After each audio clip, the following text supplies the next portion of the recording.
Hi guys, welcome back to my channel. We're having a great day. In today's video I'm going to be filming a book review, right? And I have 6 words for you. The 7 Husbands of Evelyn Hugo. OMG, did this book deliver? This book, I wish I could go back to the start and read again for the very first time. I would sell my soul to experience this book again for the first time.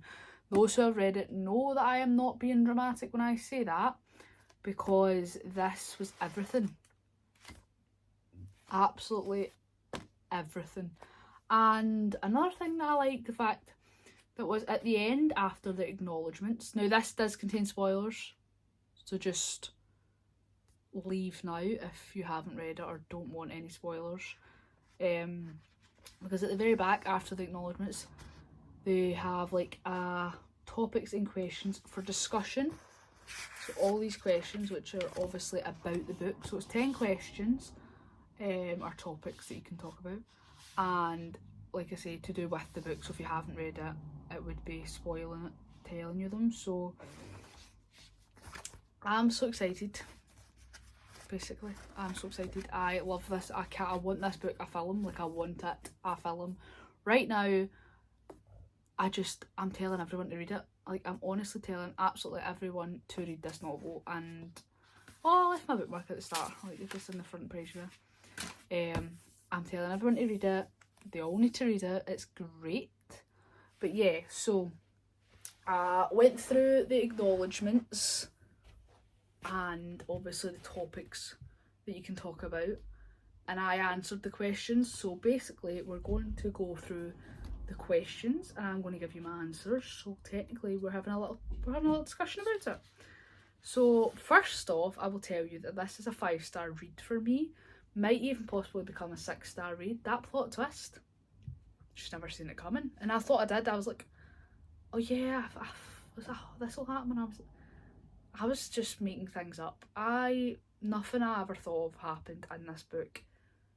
It took me by the hair, swung me about. I left the ground. I actually think I left Earth, to be honest, at one point. This was incredible. But anyway, so 5-star read, Seven Husbands of Evelyn Hugo by Taylor Jenkins Reid. And we're now going to talk about the topics and questions for discussion about the book. So, question 1 says, each husband section opens with an illustrative moniker. For example, poor Ernie Diaz, goddamn Don Adler, agreeable Robert Jameson. Discuss the meaning and significance of some of these descriptions. How do they set the tone for the section that follows?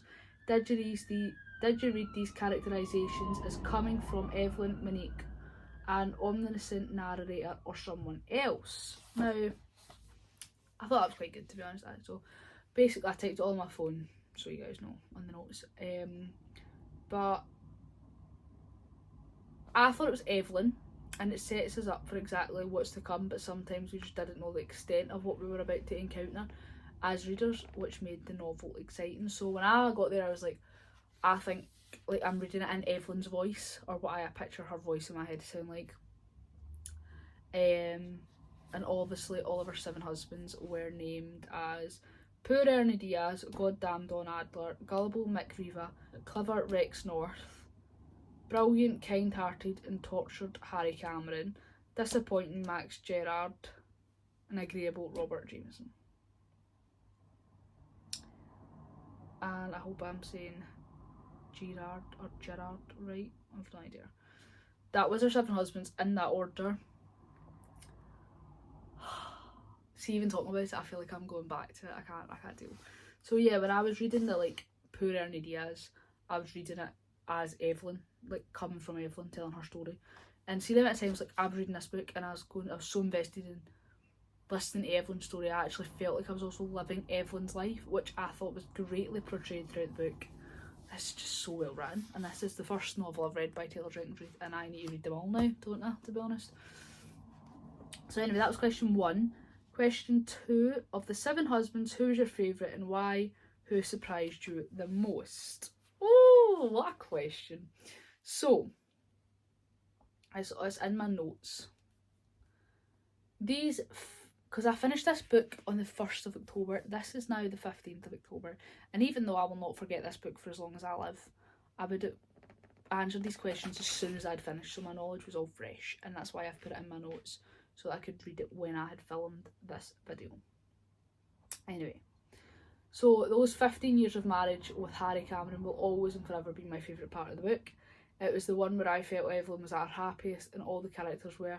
They all got what they wanted and somehow it got pulled off phenomenally and no one suspected a thing of the truth. It surprised me with Celia's brother. I just wasn't expecting that, but I'm glad it worked out for what they wanted. Her wife was my favourite though. If you know, you know, and if you don't know, get to know. Ah, love it. The third question is, Monique notes that hearing Evelyn Hugo's life story has inspired her to carry herself differently than she would have before. In what ways does Monique grow over the course of the novel? Discuss whether Evelyn also changes by the end of her time with Monique, and if so, what spurs this evolution? Just can't believe this. Honestly, I can't believe it. So, Evelyn changes by the end of her time with Monique by being honest with her and showing her true self in black and white, and finally knowing she can go with Monique. She can go with Monique now, knowing the truth behind that car crash that killed her father. Can't believe it. And I feel like, I don't know why I've missed half of this out, but Monique can go on now, right? So hold on a second. What spurs this evolution? I feel like Evelyn grew as a person by hunting down Monique, telling her the whole truth, and Evelyn now being like, right, I can die now, she knows the truth, and I've got all the burdens off my chest kind of thing. And it was her one kind of good deed for humanity.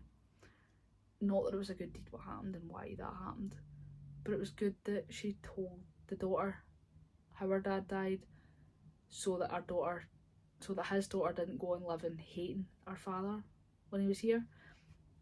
If you read it, you'll know what I'm trying to say. But yeah, I feel like Monique changed. I feel like Evelyn changed. I feel like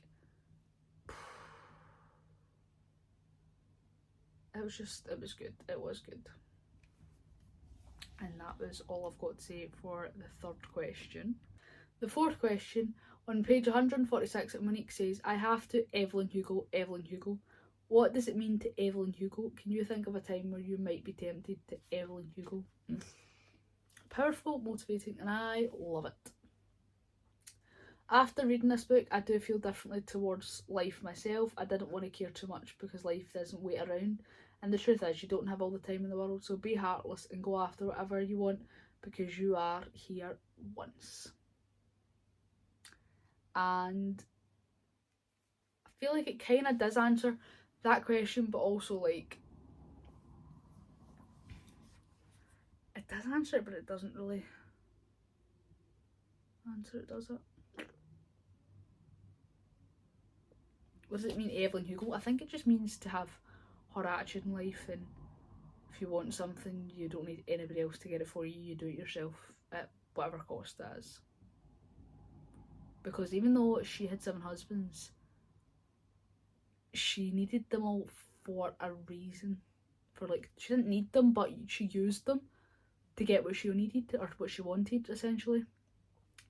And so even though it's like you're reading the papers and you're going, oh, she's married again and married again and married again, they didn't know why she was setting out to marry these men. But it was all for different purposes, and not one of them was for, oh my goodness, I actually just want to marry him for the sake of marrying him. Even though Don Adler, I feel like she did really love Don Adler. He was an absolute bleep. But anyway, we move on from that one. So that was question 4. Question 5. Did you trust Evelyn to be a reliable narrator as you were reading? Why or why not? Did your opinion on this change at all by the conclusion? And if so, why? I liked Evelyn, even though I thought she was a little bitch at times, but mainly a bad bitch. And I loved how the book portrayed different lives, but all mainly from Evelyn's point of view. It truly felt I was reading the novel Monique published after her meetings with Evelyn. So I do feel like, this is me trying to think how to word this. So even though I just said I did feel like I was living Evelyn's life, I also did feel like I was reading the novel Monique had published after Evelyn's passing.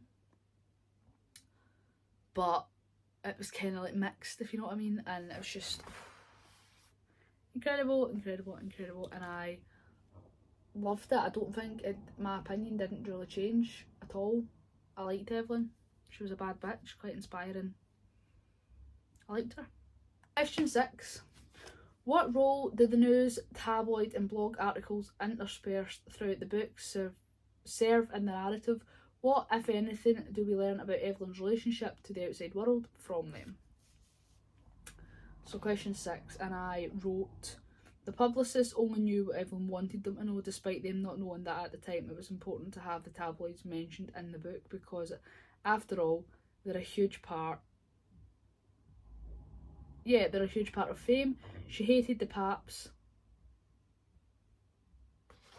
That was it. Like, she hated the paps, but she only wanted the paparazzi, the tabloids, news articles to all know what she wanted them to know. They didn't ever know everything, which I loved, because tabloids thought, oh, we're getting one up on Evelyn, we're doing this, we're doing that, we've took a picture of her at such and such an event. Nah, she was at the right place at the right time because she wanted you to get a picture of her. Do you get me? You get me. So, question 7. At several points in the novel, such as pages 81, 82 and 174 to 81,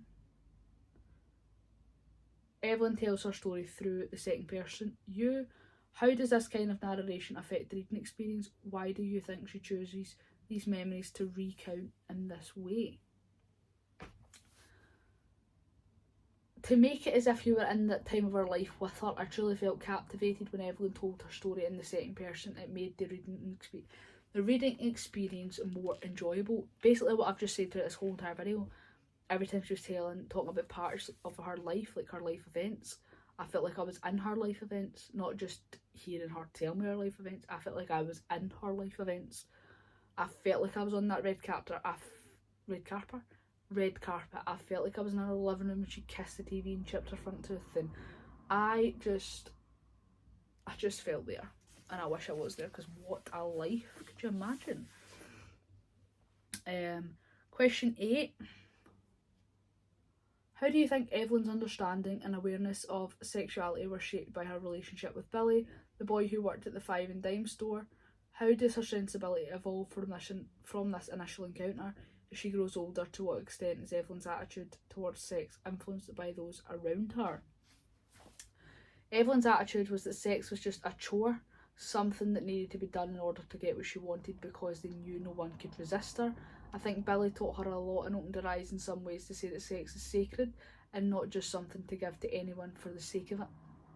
I still stand with that, to be fair.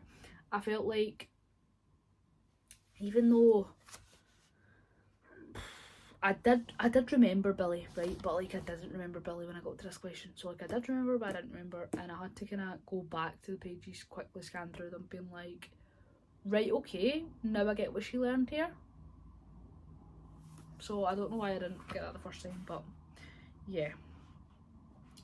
Question 9. On page 53, Evelyn uses the saying, all's well that ends well, as part of her explanation for not regretting her actions.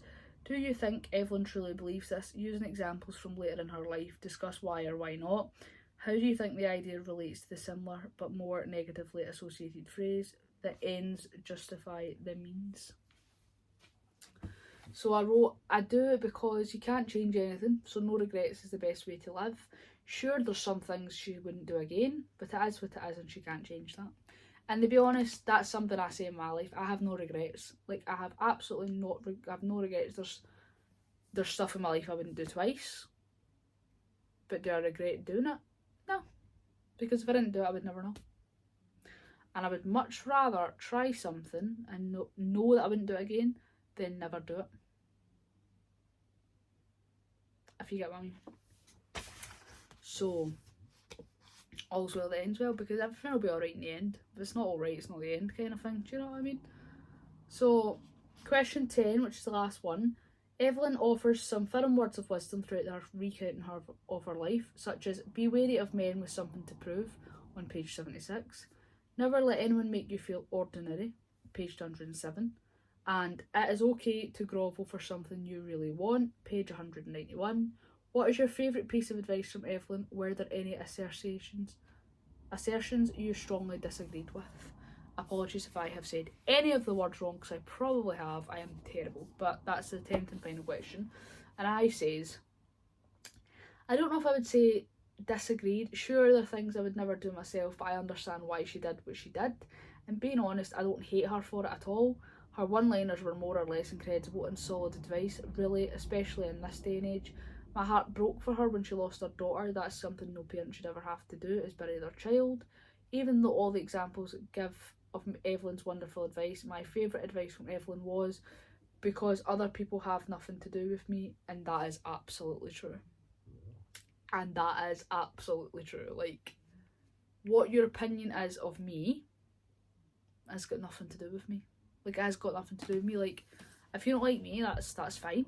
That is absolutely fine. You can't like everyone in life. But am I going to lose sleep over the fact that you don't like me? No, I don't care. Like, I'll put the fan on. Good night.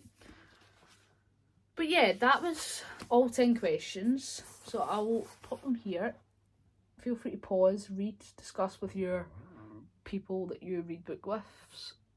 Why can't I speak in this way? That's shocking. But yeah, I love this book. I hope you enjoyed this kind of different approach to a review. Like I say, 5-star read. Taylor Jenkins Reid, you have just astounded me, and I cannot wait to read more of her work. And again, never seen that plot twist coming about the car crash and her father being the passenger seat. But it was dead. And it made it look as if he killed her dad, and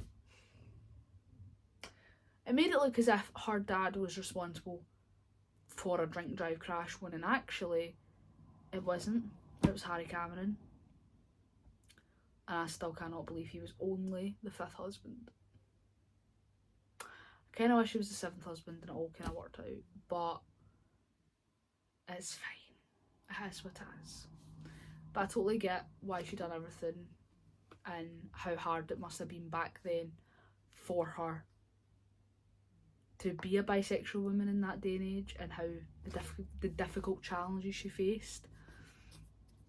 I think it's just, that must have been a lot of self.